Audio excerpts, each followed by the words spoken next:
planteaban en esta sesión, está vinculado la siguiente sesión, la sesión 8, con la planificación urbana, ¿no? Es decir, cómo también todos estos conocimientos que estamos generando desde geografía, desde todas estas disciplinas hermanas con las cuales trabajamos, para ya llevar a la parte un poco más de geografía aplicada a la planificación urbana. Para esto también tendremos 4 ponencias. También nos harán viajar por algunos lugares, no solo de Ecuador en este caso, también iremos fuera del país. Y bueno, para, no, para avanzar con el tiempo, saben, las reglas son exactamente las mismas que hemos venido aplicando: 8 minutos. Cuando estemos en 7 minutos ya me permitiré interrumpirles, y a todas las personas que nos están acompañando en este momento, somos 124 personas, 125, 126. También que pueden hacer sus preguntas a través de la caja que está hacia su derecha, ¿no? De preguntas y respuestas, y que serán respondidas al final de la sesión, como lo hemos hecho.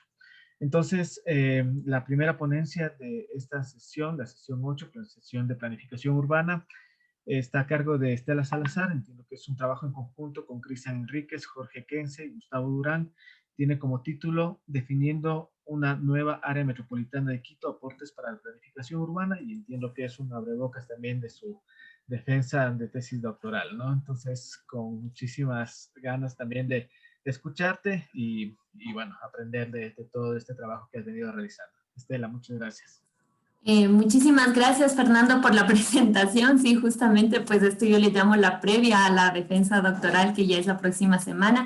No sé si ya se comparte, se ve bien la presentación, se me escucha bien. Te escuchamos y está compartida la presentación. Ya, perfecto, muchas gracias. Bueno, pues como decía Fernando, el tema de mi investigación es justamente la configuración de la nueva área metropolitana de Quito, los usos del suelo y los futuros escenarios para la planificación.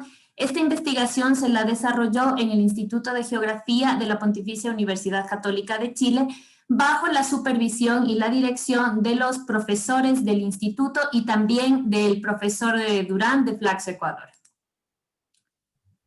A ver, ya. Bueno, ¿cuáles son las interrogantes entonces que me llevan a investigar este tema particular? Saber si en realidad la periurbanización promueve la expansión territorial hasta llegar a conurbar el territorio. ¿Se podría llegar a una nueva configuración metropolitana? Saber si el crecimiento urbano, las periferias expandidas, son las principales causas del cambio del uso del suelo. Si la construcción de una nueva infraestructura, el emplazamiento de nuevas y predominantes actividades económicas en la periferia y cantones vecinos sobre todo, están incentivando este crecimiento urbano, la conurbación con Quito, y sobre todo conocer cuáles van a ser las tendencias de crecimiento urbano en los próximos 30 años, con un modelo espacial hacia el año 2050.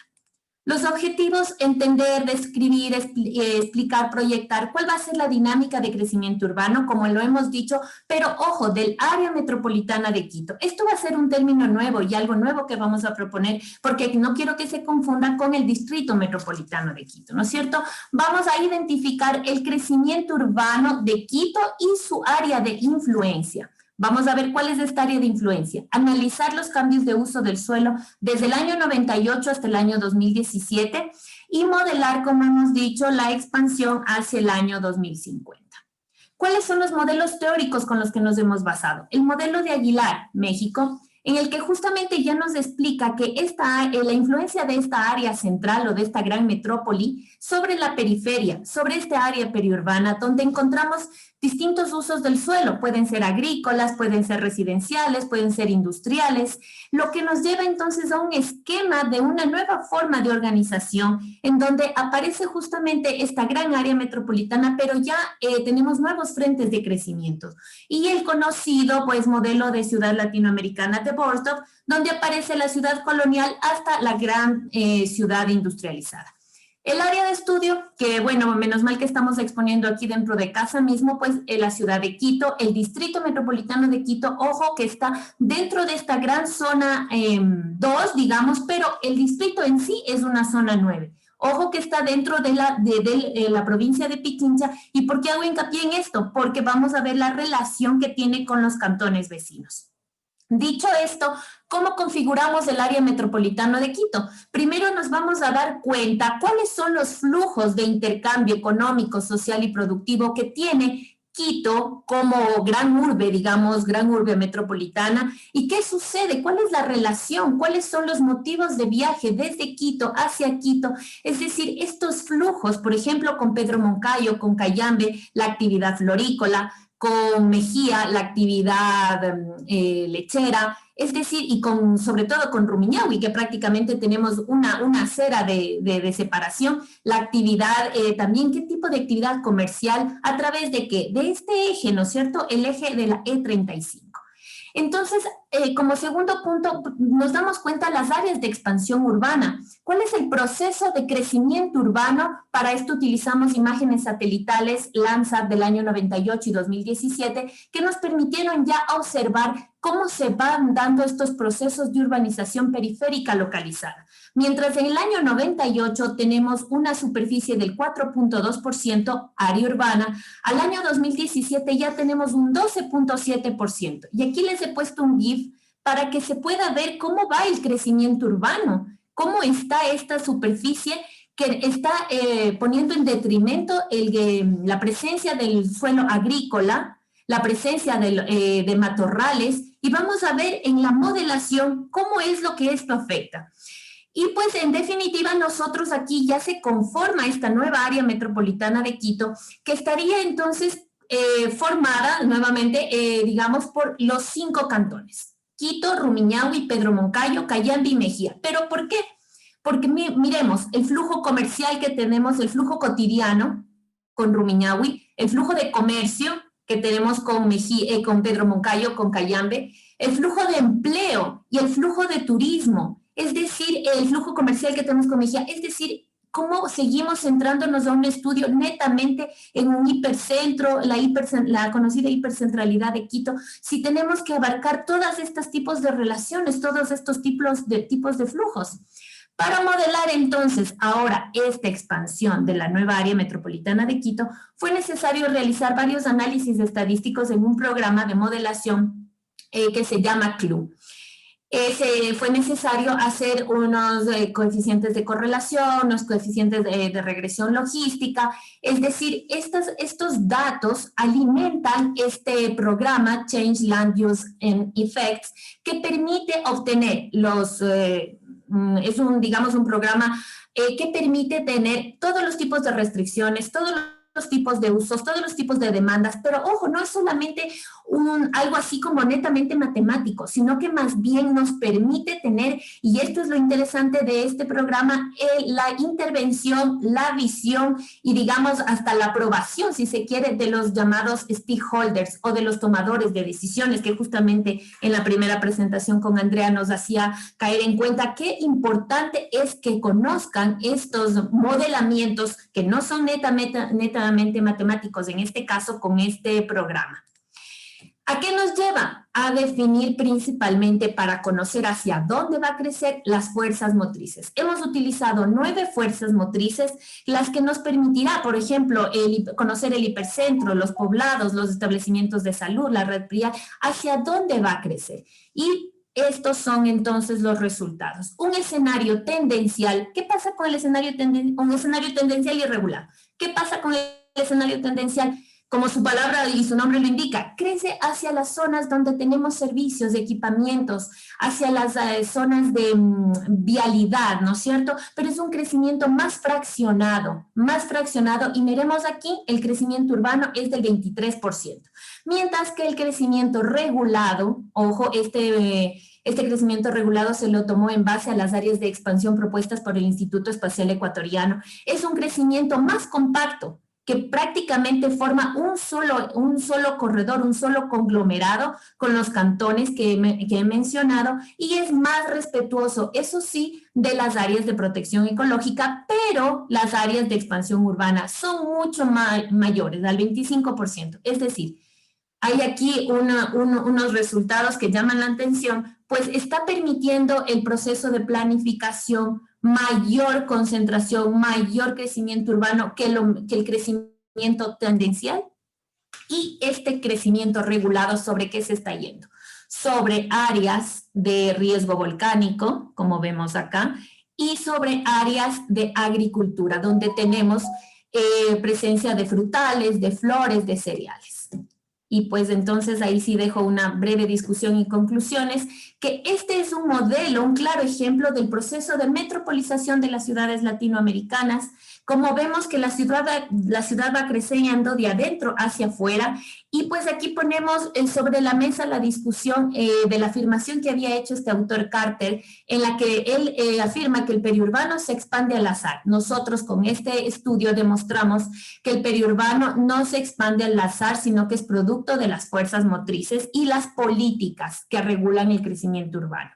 Es necesario entonces que en América Latina se refuerce una planificación en base a estos modelos espacialmente explícitos, pero no netamente matemáticos, sino con la planificación y bajo la visión, aprobación de los llamados stakeholders o tomadores de decisiones. Esa es mi presentación. Muchísimas gracias, Estela. Seguramente vamos a tener esta oportunidad de profundizar a partir de las preguntas, ¿no? Entonces, la invitación igual a los asistentes a que planteen sus preguntas. Vamos a avanzar con la siguiente presentación. La siguiente presentación es de Gina Rivera y Eric Serrano y tiene como título Las áreas verdes urbanas de Cuenca, una mirada a la relación con la densidad poblacional y su accesibilidad. Muchísimas gracias, buenos días con todos. No sé si me permiten compartir la pantalla. Sí, en este momento ya hay cómo compartir, ¿verdad? Sí, así es. Listo. Listo. Muchísimas gracias por la... a ver, no se quiere poner en presentación. Ahora un segundo. Estamos viendo el PowerPoint, todavía no está en pantalla completa. Ahí están. Ya, en este momento ya está. Listo, bueno, muchísimas gracias por la presentación. Como se decía, el tema a tratar es las áreas verdes urbanas de Cuenca, una mirada a la relación con la densidad poblacional y la accesibilidad. Bueno, este es un estudio que busca un poco develar cuál es la situación actual que experimentan las áreas verdes en la ciudad de Cuenca. Si bien en los últimos años de intervención de la administración municipal ha permitido que se incremente la densidad, las áreas verdes por habitante, que teníamos en el 2014 6 metros cuadrados por habitante y se ha llegado al año 2019 a 9,1, digamos, cumpliendo con lo que establecía la OMS de 9 metros cuadrados por habitante, y se esperaba alcanzar los 11 metros cuadrados por habitante en ese mismo año, que digamos es una deuda pendiente. El momento que se analiza ya a un mayor detalle a nivel de las parroquias urbanas, podemos evidenciar ya una problemática importante, ¿no? Ese promedio que se ha alcanzado a nivel de parroquia no llega a cumplirse más de la mitad del área urbana, y contemplando también las cabeceras urbano-parroquiales, hay un evidente déficit y ciertas parroquias pocas que tienen un superávit. En este sentido, el estudio lo que plantea es, por un lado, analizar a partir de la distribución de la población, a través de la distribución, tamaño y cercanía de estas áreas verdes recreativas existentes, cuál es la relación con la densidad poblacional de 3 parroquias donde se emplazan algunos de estos parques que se han realizado en los últimos años. En un segundo momento es evaluar efectivamente el grado de accesibilidad, tomando como caso de estudio el Parque Paraíso, que es uno de los parques que hasta el 2018 fue el más grande que tenía la ciudad, que es de alcance incluso cantonal y regional, y 2 de los megaparques implementados recientemente y cómo es que se articulan a la trama de la ciudad. Como pueden ver aquí en la imagen, se han elegido la parroquia, por un lado, El Vecino, que es El Vecino, en donde se emplaza el megaparque de la Luz, Huayna Cápac, en donde se emplaza el Parque El Paraíso, y Turi, donde se emplaza el Parque Icto Cruz. El Vecino y Huayna Cápac son 2 parroquias que se emplazan dentro del área urbana de Cuenca, que digamos, si bien es suelo consolidado, todavía existen ciertas áreas que colindan con las parroquias rurales que todavía están en un grado de consolidación. Hay todavía suelo vacante que debe ser ejecutado. Y el Parque Icto Cruz, que se encuentra en Turi, que es una parroquia rural donde el área colindante con el área urbana de Cuenca también ha experimentado una importante consolidación urbana. Algunos datos importantes de estas parroquias: El Vecino, de las 3, es la parroquia que presenta un mayor número de población, tiene 103 habitantes por hectárea, que digamos, si comparamos con el promedio del área urbana de Cuenca, que es de 46 habitantes por hectárea, es una parroquia que tiene una buena densidad poblacional, pero que si comparamos con el área verde por habitante, ahí ese 9 que veíamos en promedio de la ciudad ya no se cumple, apenas alcanzamos el 6,3 metros cuadrados por habitante, lo que nos habla de un evidente déficit de este tipo de equipamiento. En Huayna Cápac y Turi hay una diferencia, ahí hay más bien un superávit, pero el momento que nosotros comenzamos a analizar efectivamente en cuanto a distribución y accesibilidad a estos equipamientos, evidenciaremos ahí algunos conflictos que demostraremos aquí más adelante. En cuanto a la distribución y tamaño, podemos ver efectivamente que hay una heterogeneidad de estos espacios de áreas verdes, podemos ver áreas que son muy pequeñas, muy grandes. El vecino tiene la particularidad de tener dos parques muy grandes, Miraflores, que digamos cumplen una doble función porque también tiene una especialización en cuanto al tema del deporte, pero que a pesar de ello no logra satisfacer los metros cuadrados por habitante. En los tres parroquias podemos ver que el tamaño de parque o de área verde recreativa que predomina es mayor a 5.000 metros cuadrados. ¿Por qué este parque es importante? Este tamaño de parque, digamos que en estas condiciones de parque nosotros podemos ya encontrar no solo juegos infantiles, sino también ya la posibilidad de desarrollar otro tipo de actividades como en esparcimiento, como actividades pasivas, activas, juegos para niños y otros espacios que digamos satisfacen las necesidades de varios grupos de la población. De acuerdo a lo que indican dos agencias internacionales, nos dicen que las personas no deben vivir a una distancia superior a 300 metros de un área verde natural, y aquí nos condicionan, nos ponen que no sea al menos de 2 hectáreas de superficie. Digamos que esta situación en la ciudad de Cuenca es difícil de encontrar. Y la Agencia de Medio Ambiente, que en cambio nos dice que las personas deben vivir como máximo a 900 metros de distancia de un área verde. Para el caso de estudio, contemplando la realidad de Cuenca, se tomó como un indicador el porcentaje de la población que vive a una distancia que no sea menor a 400 metros de un área verde recreativa, considerando esta superficie de 5.000 metros cuadrados. Como podemos ver, en el caso del vecino, más del 40% de la población no tiene acceso a un parque de estas condiciones.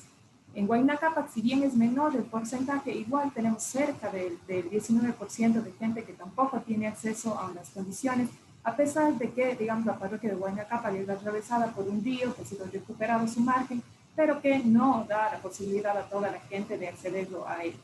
Y en Turi, claro, ya la situación es completamente distinta. Podemos ver que solo el 19% tiene acceso a ello, hablando de un 80% de población que lastimosamente no tendría acceso a un parque de estas condiciones.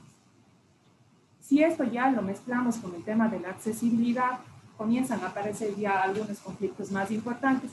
Para este análisis se empleó la herramienta de sintaxis espacial, que nos permite ver efectivamente cómo se está desarrollando estos espacios en torno a su trama urbana. Para ello se emplearon 3 tipos de radios de influencia, considerando un poco la cultura, la idiosincrasia de nuestra sociedad, ¿no? A 400 metros, digamos que todos consideran que es una distancia caminable, que no hay ningún problema, pero ya cuando vamos a 800 metros, digamos que ya en niños, por ejemplo, utilizan algún medio como la bicicleta, los patines, la patineta, pero a 1200 metros ya, digamos que en nuestra cultura comenzamos a ocupar, me está saliendo un cuadrito, ahorita lo vi. Bueno, y a 1200 metros cuadrados donde ya se ocupan a veces, inclusive en nuestra cultura, el vehículo privado. En cuanto a la integración, en cuanto a estas medidas, se ocupó por un lado la integración, que es la medida, ¿no?, de cómo se está relacionando la trama urbana, contemplando un punto en este caso contemplando los parques. Y repito, soluciono, está saliendo el recuadro y ustedes no van a poder ver las imágenes. No sé si me pueden ayudar, cómo le puedo retirar a este cuadro que sale. Lo estamos viendo, pero entiendo que es algo de tu computadora. Creo que ahí pueden ver las imágenes. Ahí se ve bien. Ya. Listo. Bueno, en cuanto a la integración, como les mencionaba, que es una herramienta que nos da la sintaxis espacial, se puede ver, esta analiza cómo la trama que está rodeando a los parques se estructuran efectivamente con la accesibilidad. Como ustedes pueden ver aquí en los parques, las flechas negras indican cuáles son los actuales accesos.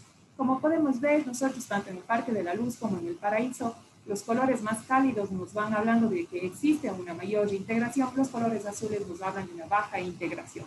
Si podemos ver nosotros, conforme el radio se va ampliando, podemos ver que existe una mayor integración pero que estas integraciones se van dando fuera o que no tienen relación directa con los accesos a los parques. Como podemos ver en el Parque de la Luz, en el Parque del Paraíso, se comienzan a pintar líneas ya un poco más cálidas, pero que no tienen ninguna articulación. Y en Hito Cruz, por la misma condición de ser una parroquia rural, la vialidad, digamos que es bastante deficiente, no tiene ninguna articulación directa y por cuanto ahí no existe ninguna integración que se pueda dar, una integración fuerte, digamos así, con los accesos, los principales accesos a estos parques. Un minuto, Gina, por Que, favor. gracias. El momento que analizamos la elección qué elección realiza la población para llegar a estos parques, digamos, qué rutas más cortas y qué continuidad de esas rutas se emplean, podemos ver que tampoco hay rutas claras que se generen o que se pinten de estos colores más cálidos en torno a los parques, es decir, que estos efectivamente no tienen ninguna articulación con la trama urbana, que es más bien bastante deficitaria. A manera de conclusión, muy rápidamente podemos ver que, primero, si estos parques no están realmente relacionados con su trama más colindante, mucho menos van a permitir que exista una relación mayor entre las áreas urbanas y las áreas rurales. Por otro lado, sabemos que el grado de accesibilidad del equipamiento muestra la capacidad que tienen las personas para este derecho a la ciudad y efectivamente a nosotros ver que no existe una accesibilidad adecuada, eso sin contemplar, por ejemplo, si es que estos parques tienen llegada de transporte público, si es que da la posibilidad de otros tipos de relaciones, entonces efectivamente podemos ver que estos no cumplen su función como tal.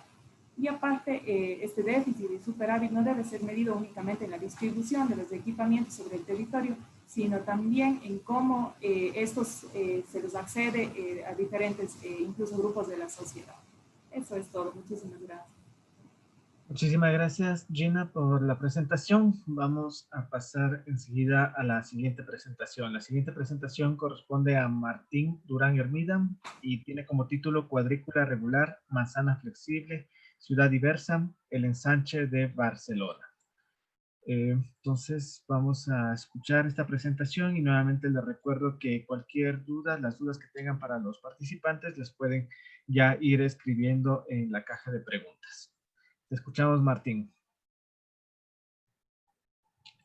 ¿Se puede ver ahí sin la franja negra?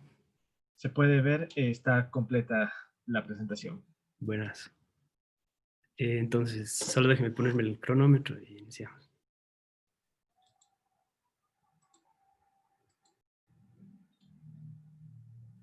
Te notifico igual en 7 minutos. Sí.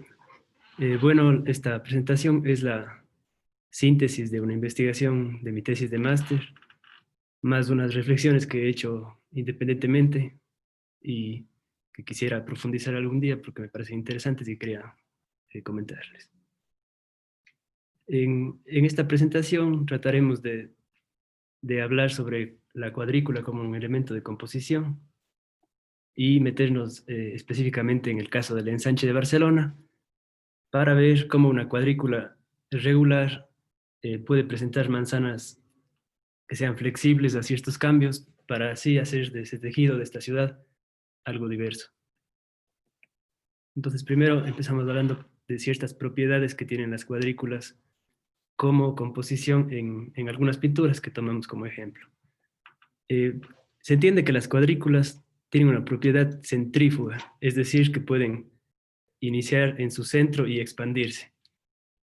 Tenemos aquí un ejemplo en el que Piet Mondrian, solamente girando el marco de la pintura a 45 grados, puede insinuar que esa pintura no es una totalidad, sino que está dentro de un territorio mayor y que simplemente es algo puntual y específico. Por el contrario, las mismas cuadrículas pueden tener una propiedad centrípeta, es decir, que actúan desde sus límites hacia su interior. El mismo autor, Piet Mondrian, en esta obra nos presenta una cuadrícula limitada y esto se puede expresar si nos fijamos bien en las líneas de la esquina inferior izquierda. Algunas líneas no tocan los límites, como sugiriendo que lo que nos muestra en la pintura es la única realidad que hay y que no hay un territorio más allá que los límites de la pintura. También existen cuadrículas subdivididas, donde se puede apreciar el orden, la regularidad, las alineaciones de las cuadrículas. Sin embargo, ciertos elementos van cambiando de tamaño, se reducen, se subdividen, se agregan. Y por último, las cuadrículas también pueden tener diversidad, como en este cuadro que es de la última época de Piet Mondrian cuando vivía en Nueva York y aficionado por el jazz y por el boogie woogie y otros ritmos que tienen como que un ritmo constante, pero que la melodía se va improvisando un poco.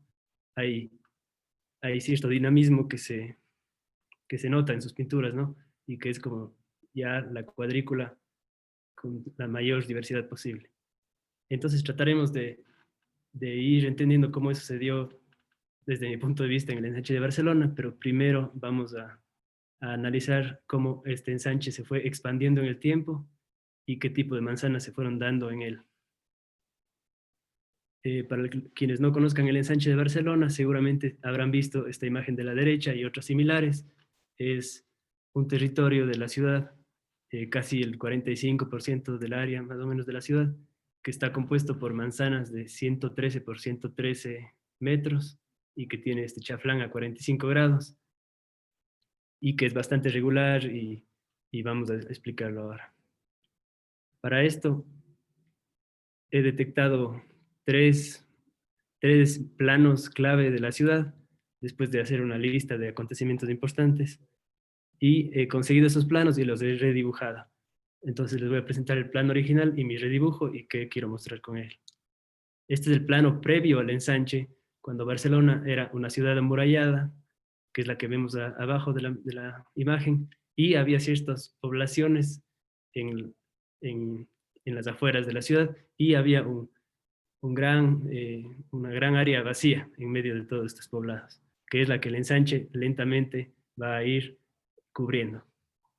Entonces aquí he marcado con rojo ciertas vías de esa época previa al ensanche que se mantienen aún en el tejido actual, y ciertos tejidos como este en amarillo, que es un barrio actual de la ciudad, que en ese entonces era un pueblo separado de ella, que no ha logrado consolidarse como ensanche como tal. Este es el plano de 1891, en el que podemos empezar a ver cómo se consolida una zona que está aquí pintada en naranja, y en cambio una zona que está en beige empieza a deformarse por ciertos trazados, por ciertas edificaciones, por ciertas vías preexistentes. En el plano de 1930, esto se ve más claramente aún, la zona del ensanche central, que le vamos a llamar así, el que está pintado de tomate, es ya consolidada, regular, clara, y la de la derecha aún no llega a ser una cuadrícula completa, sigue teniendo deformaciones, sigue teniendo más heterogeneidad. Para finalmente llegar, esto es un redibujo de inicios del siglo XXI, pero no ha cambiado demasiado en la actualidad. Tenemos en un gris más claro el ensanche consolidado y a la derecha este distrito que tiene mucha más variedad, con algunos proyectos de fin del siglo XX que han tratado de adaptarse al tejido del ensanche, algunas zonas que no han logrado consolidarse como tal, entonces hay una clara diferencia entre estos dos. Entonces ahora pasamos a clasificar estas manzanas que se han ido dando en el tiempo. Para eso hay tres tipos de ordenación y tres tipos de tamaño. La ordenación de modelo común es esta manzana de 113 por 113, como su nombre indica, común sin ningún cambio. La manzana deformada es cuando esta manzana se cruza con ciertos edificios inclinados, con ciertas viviendas, con ciertos canales de riego y se deforma. Y la manzana deformada por su ordenación es aquella que cambia su forma debido a un proyecto arquitectónico detrás de él. Y así en tamaño tenemos el tamaño común de 113 por 113, agregación de manzanas, es decir, supermanzanas, y descomposición de manzanas o manzanas más pequeñas. Tenemos aquí las manzanas del modelo común, que son las que tienen perímetros regulares, parcelación ordenada, y se dividen y se agrupan de manera modular. Las deformaciones son aquellas que se deforman por las preexistencias, algunas preexistencias que impiden que las vías corten la manzana, por ende es como que una gran supermanzana deformada, o las vías inclinadas que hacen que las manzanas cuadradas se hagan triangulares. Me queda un minuto, ya lo sé. Los cambios por ordenación, en cambio, son aquellas en las que un proyecto arquitectónico atrás de la manzana hace que ésta cambie de forma. En el tamaño común tenemos ejemplos como la Sagrada Familia, o algunos mercados, o algunas plazas de toros, que es un gran edificio dentro de la totalidad del área de la manzana. También tenemos la recuperación de patios de centros de manzana, y algunos proyectos de vivienda que generan ciertos pasajes. Entonces aquí quería yo, como para concluir, volver a las propiedades de la cuadrícula en el Aste. El ensanche, efectivamente, en su propiedad de haberse expandido con velocidad y consolidarse en el tiempo, es centrífuga. Al haber tenido estos límites, es centrípeta. Al haber tenido manzanas más pequeñas, más grandes, es subdividida. Y al haber tenido esta cuadrícula regular con la manzana flexible y haber generado esta diversidad, es también una cuadrícula diversa. Entonces eso es lo que les quería exponer y muchas gracias. Muchas gracias, Martín, por la presentación. Muchas gracias, también has manejado extremadamente bien los tiempos, ¿no? Bueno, y también el viaje, tanto histórico como también ir al otro lado del charco, ha sido sumamente interesante.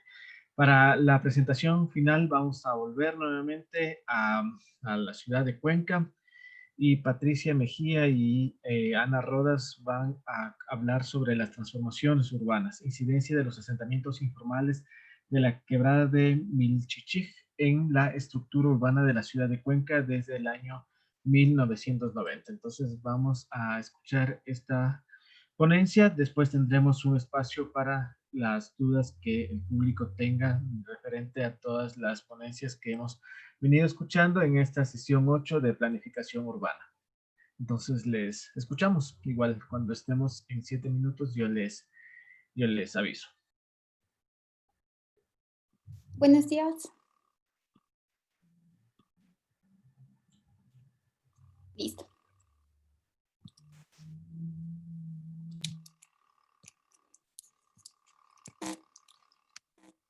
Ay, espérenme un segundo.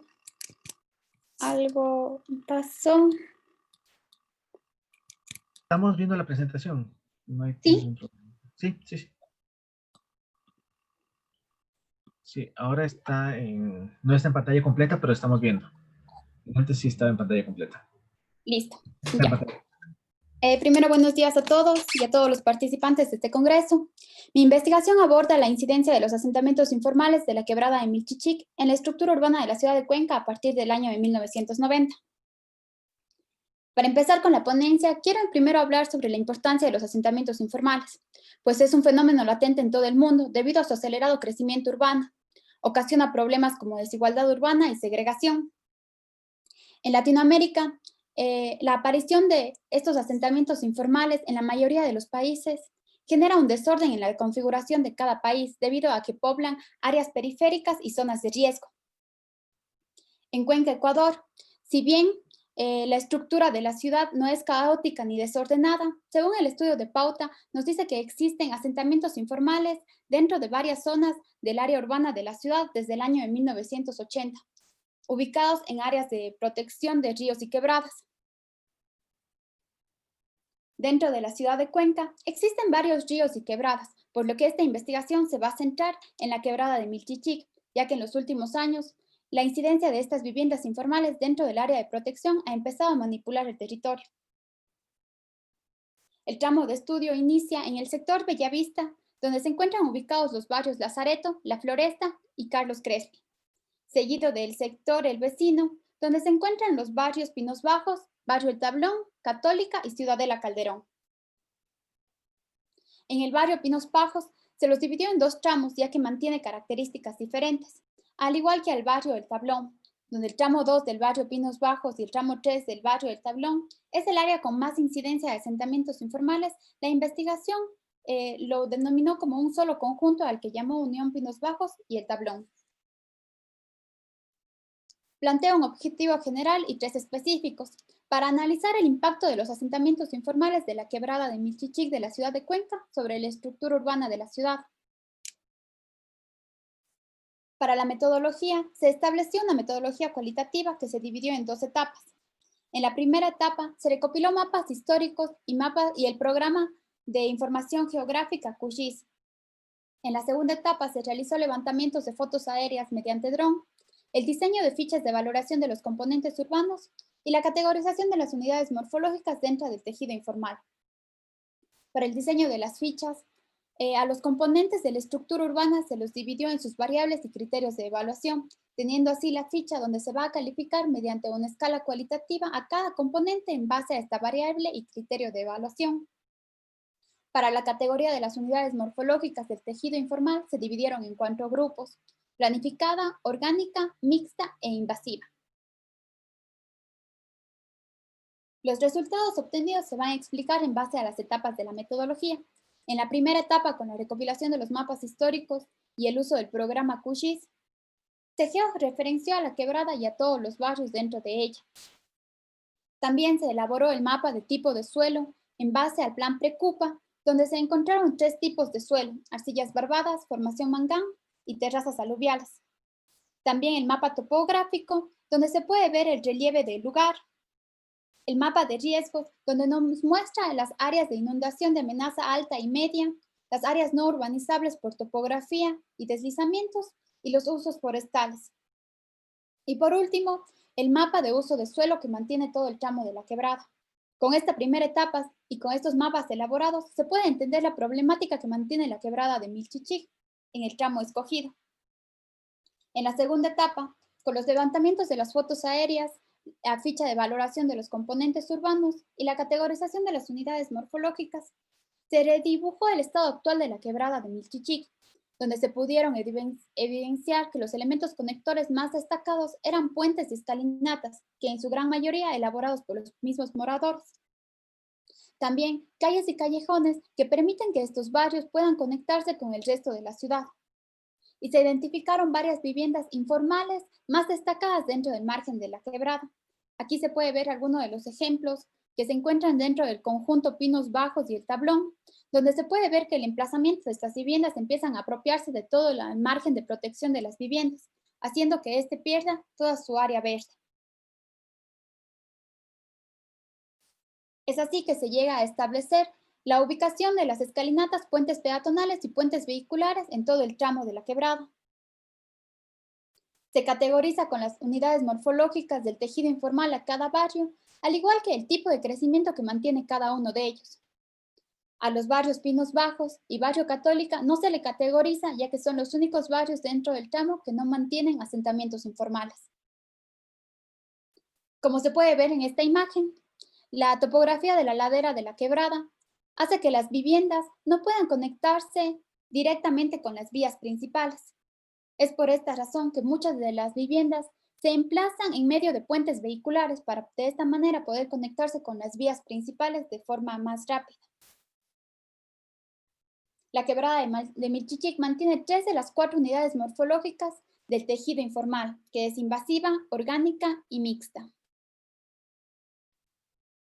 Si bien estos asentamientos informales de la quebrada se han integrado en la estructura urbana ya existente y planificada de la ciudad, es la razón por la que tienen acceso a los servicios básicos, al igual que al transporte público. En la unión de Pinos Bajos y el Tablón se encontraron varias viviendas aisladas dentro del mismo tejido informal, donde su único acceso es mediante puentes de madera creados por ellos mismos. A lo que Porras, Sevilla y Quinteros nos dice que es el fenómeno de la segregación, ya que no solo es física y social, sino que genera un aislamiento de los tejidos informales en la estructura urbana, causando que la circulación de la población sea limitada. Es así como se llega a la constante discusión de que si se debe frenar los crecimientos del asentamiento informal, como es el caso de las favelas de Río de Janeiro, que los consideran un problema social, moral y estético, o más bien se les debe dotar de una mejor infraestructura para que mantengan su ubicación y su estructura social, y que la erradicación solo sea justificada en caso de riesgo. Es así que concluyo que los elementos conectores como puentes y escalinatas que se identificaron en los barrios analizados son el resultado de las necesidades que tienen los moradores para conectarse con sus viviendas y el resto de la ciudad. Como se puede ver, las viviendas utilizan estos elementos conectores para conectarse con las vías principales, y estas vías principales, mediante estos mismos medios conectores, se conectan con el resto de la ciudad. El tramo de la quebrada Milchichig existe una carencia de espacios públicos, equipamientos, comercios e infraestructura en general. La categorización de las unidades morfológicas de la quebrada puede evidenciar la deformación de la estructura urbana de los sectores Bellavista y El Vecino. Y se determina que el impacto de la informalidad en Cuenca aún está a tiempo de mitigarse mediante estrategias de diseño. El PDOT de Cuenca determina que los márgenes de protección de las quebradas deben tener un mínimo de longitud entre 15 a 30 metros. Es así como se confirma que los asentamientos informales de la quebrada Milchichic inciden y modifican la estructura urbana de los sectores Bellavista y el vecino. Sin embargo, de acuerdo a lo que plantea Montaner y Muxi anteriormente, se puede decir que por la ubicación y cómo se encuentran los asentamientos informales dentro de la quebrada, deberíamos mantenerlos y no erradicarlos, sino más bien dotarlos de mejor infraestructura y de equipamientos, al igual de áreas verdes y espacios de ocio. De esta manera, no solo mejoraría el estado de vida de estas personas, sino también la estética de la arquitectura en estos lugares. Es así que para finalizar, cito a Montaner y Muxi: un país con un grave problema de acceso a la vivienda y de exclusión social se convierte en un país que no sabe hacer ciudad. Gracias. Muchas gracias, Patricia. Muchas gracias a todos y todos los expositores de esta sesión. Bueno, una vez que hemos finalizado las ponencias, vamos a ir a las preguntas que nos ha planteado los asistentes. También pueden seguir haciendo las preguntas, vamos a irlas tomando un poco en el orden en el cual han venido entrando.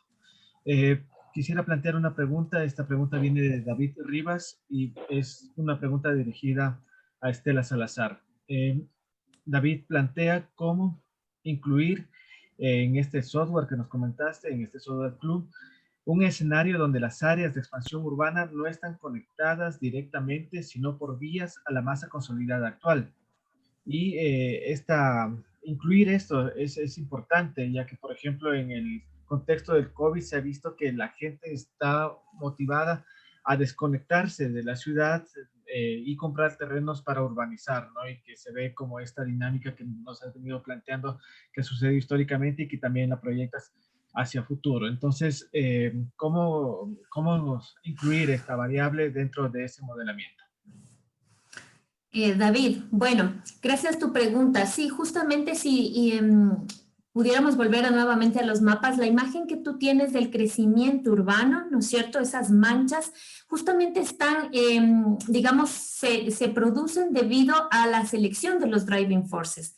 Es muy importante seleccionar, saber qué seleccionar y para que tú le puedas alimentar al modelo. Y pues el modelo trabaja justamente, y aquí vale hacer hincapié, que podríamos ponerle una salvedad, una herramienta llamada logspec. Este logspec le da cierta, digamos, característica específica a esas áreas donde tú deseas, por ejemplo, como yo lo trabajé, las áreas de expansión urbana determinadas por el Instituto Espacial Ecuatoriano, yo le di una característica con este logspec. Ojo, acá va a haber mayor crecimiento urbano, digamos, en este caso, porque así lo permite, así está estipulado.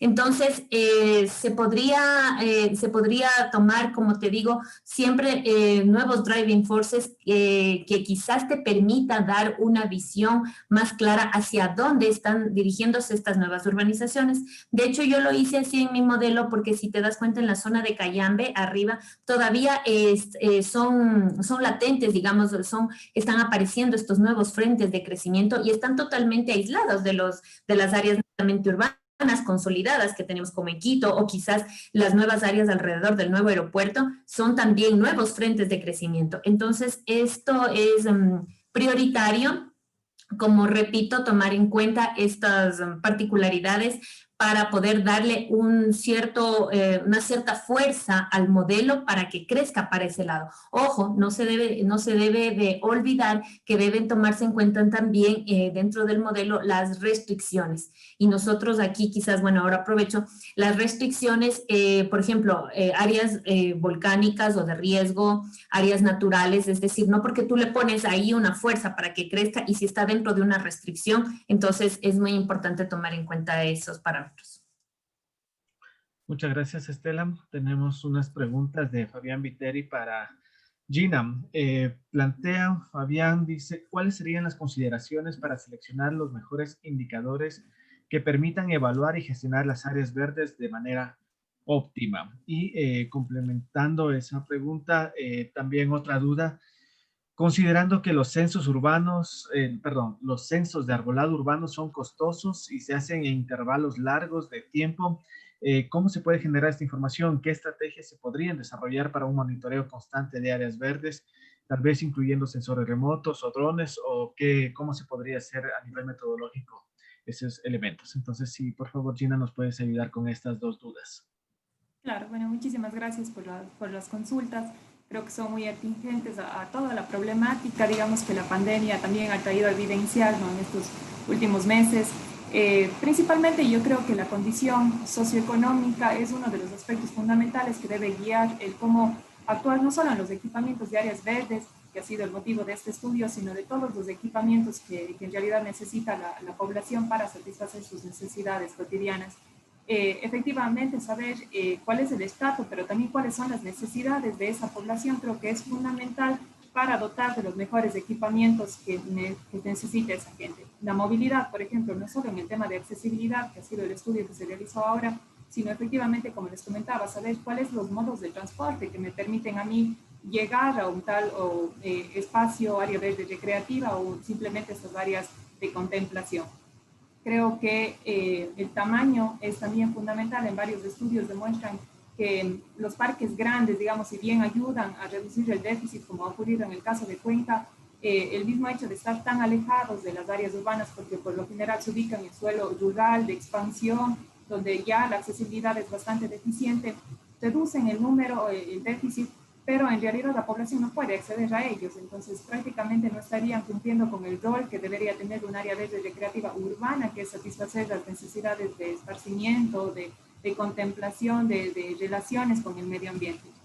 Creo que también la participación ciudadana es uno de los indicadores fundamentales, sobre todo por la crisis económica que digamos que en el país no se ha logrado superar y que ahora con la pandemia es aún más fuerte, ¿no?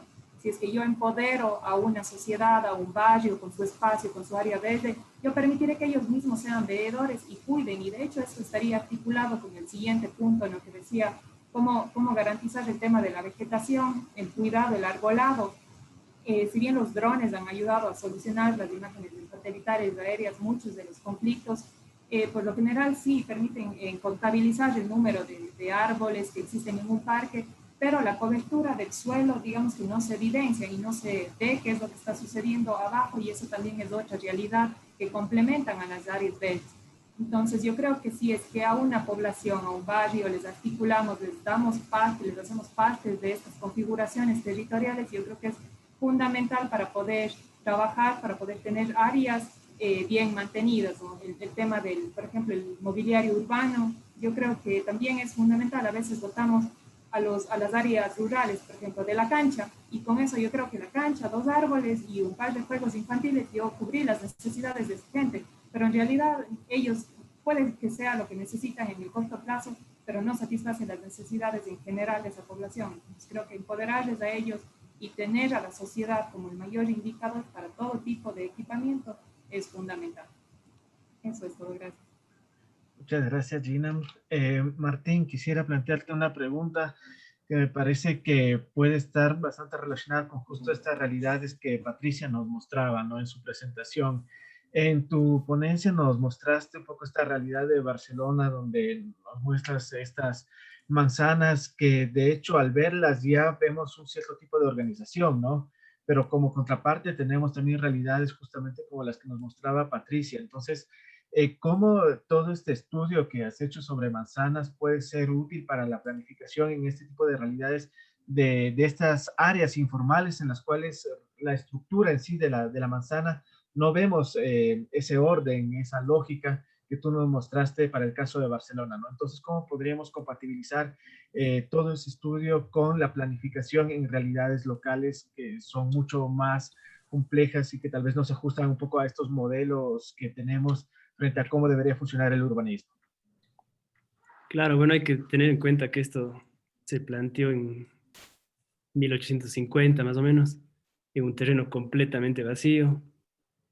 El ingeniero que hizo esto, que es Ildefonso Cerda, era bastante preocupado, hizo todo un estudio sobre la ciudad existente, que en esa época era solo la ciudad amurallada, entonces tenían densidades absurdamente altas, el tema de la iluminación, ventilación, higiene era totalmente compleja, entonces la respuesta de él fue, bueno, expandámonos así, de forma ordenadita, de forma regular, de forma planeada. Creo que eso actualmente sería completamente un error, querer hacer una ciudad de cero, planeada y ordenadita, sino que la realidad es mucho más compleja. Eh, Realmente la pregunta, ¿no? Específicamente cómo planear los barrios locales de las periferias, ahorita no sé, tendría que pensar un poco más para dar una buena respuesta, pero lo que sí puedo decir es que pensar ciudades desde cero ya queda demostrado con Brasilia, con Chandigarh, con Barcelona, que no es la solución. Fue en algún momento, pero ahora sería algo mucho más puntual de resolver lo que está ahí. Específicamente no te puedo hacer una buena respuesta sobre ese tema. Gracias, Martín. Tenemos una pregunta para Patricia. Esta pregunta viene de David Albarracín. Bueno, primero David quiere felicitar a todos los expositores, ¿no? Y en segundo lugar, la pregunta para Patricia es sobre cómo se podría solucionar o evitar que se sigan construyendo viviendas informales para evitar desastres como lo fue en la zona de Jaime Roldós. Y pregunta, ¿no? ¿Es viable darles facilidades para obtener escrituras, ya que muchos no cuentan con el dinero o el tiempo, o muchas veces con el conocimiento para sacar dichos permisos? También pregunta, ¿sería factible no permitirles construir viviendas y así generan un cuidado por las quebradas y las cuencas de la ciudad? Patricia. Bueno, primero para poder responder todas las preguntas, hay que entender qué pasa con la informalidad. Como ya mencioné, el PDOT tiene una normativa, al igual que existen muchas normativas en la construcción, pero estas viviendas, como decir, no hacen caso a lo que pasa y se implanta.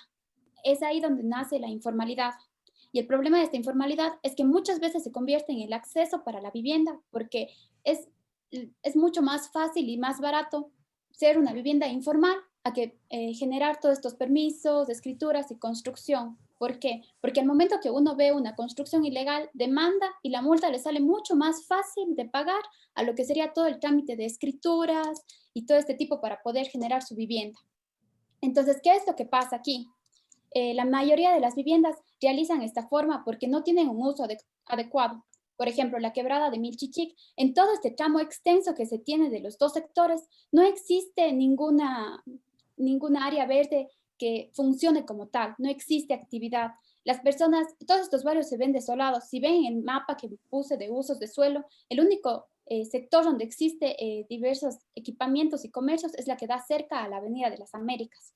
Entonces, si la quebrada tuviera el adecuado y correcto funcionamiento con canchas deportivas, recorridos, alguna cosa que haga que esto genere que las personas vayan y visiten y se apropien de este espacio, las personas no van a implantarse en lugares donde ya tiene una actividad.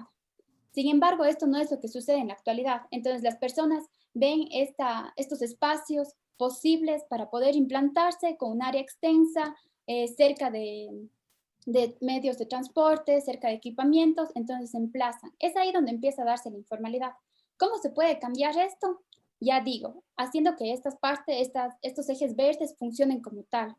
Ahora existe otro problema. Por ejemplo, lo que pasó con Jaime Roldós. Muchas de las personas que ellos decían tener documentos y ciertas escrituras sobre estos territorios, pero sin embargo, ahí fue que la planificación de este sector y de todo este sector de Milchichik y de la Jaime Roldós se dio después del año de 2010, cuando ya muchas viviendas habían estado ya emplazadas ahí.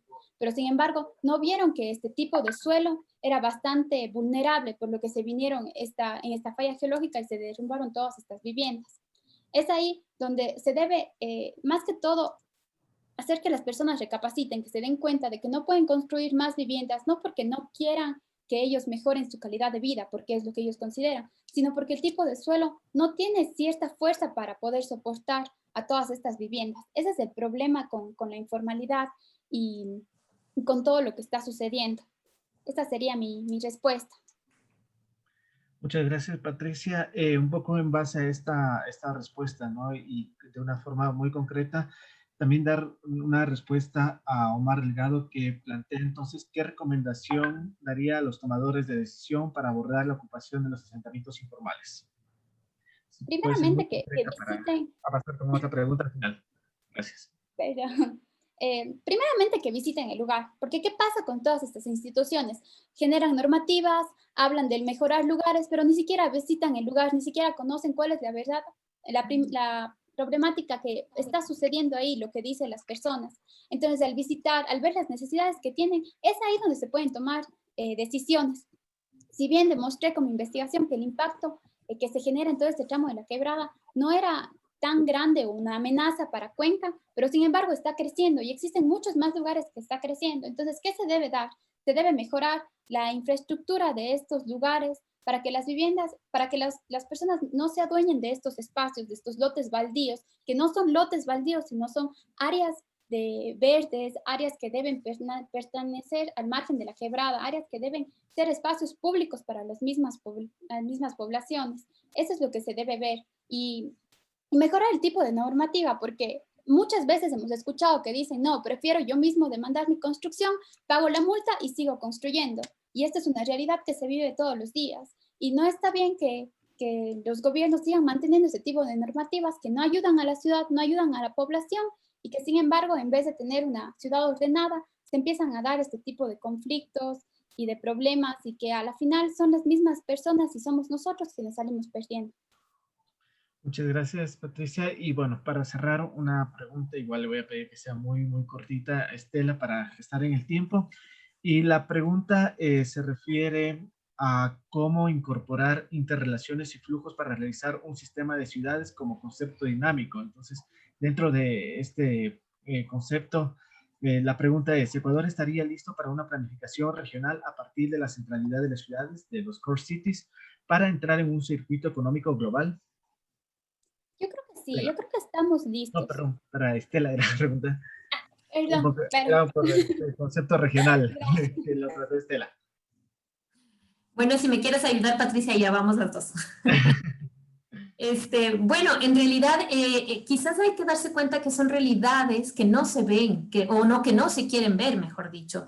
Estos procesos de conurbación no necesariamente quiere decir contactos físicos de los territorios. Los procesos de conurbación se dan muchas veces justo por estos flujos. Entonces, yo he puesto un pequeño ejemplo de la ciudad de Quito, a ejemplo redundo de una ciudad latinoamericana, pero que esto ya se viene dando en las grandes ciudades, ¿no es cierto? Grandes ciudades latinoamericanas como Buenos Aires, como Chile, en donde ya poco a poco se sigue incorporando por estos procesos de crecimiento urbano. Pero como vemos estos flujos a nivel ya general, se dan los flujos y es a lo que debemos tender. Realmente no podemos seguir, como dije, planificando puertas adentro, siendo que tenemos interrelaciones con cantones, interrelaciones a nivel de países más desarrollados ya entre países, ¿no es cierto? Las conurbaciones ya son entre países. Entonces no podemos seguir casa adentro solamente. Tenemos que darnos cuenta de esta realidad e incorporar en la planificación territorial estos programas de mancomunidades, de trabajo de gobiernos compartidos. Un claro ejemplo donde, por las ciclovías, donde se desarrollan digamos, en la parte central del distrito metropolitano de Quito o en el área urbana y llegamos acá a la parte de Rumiñahui y ya se acabó. Es decir, son cosas que no pueden continuar, tenemos que hablar de ciudades globales, como nos dice Brenner, tenemos que ir más allá. Esa es la tendencia actual, no por un tema de moda, sino por un tema de realidad territorial. Las ciudades globales o la aldea global que nos dice de Matos también. Muchísimas gracias a las expositoras, al expositor. Nos quedamos con algunas preguntas, pero por el tiempo lo vamos a dejar. Disculpas a Carolina, Brian, que plantearon algunas preguntas que no avanzamos a hacerla. Y bueno, creo que la reflexión ha sido sumamente pertinente, sumamente adecuada, nos ha permitido tener nuevas ideas, saber cómo se está investigando estos temas de planificación y sí nos ha permitido enriquecer entonces dentro de este segundo Congreso Nacional de Geografía.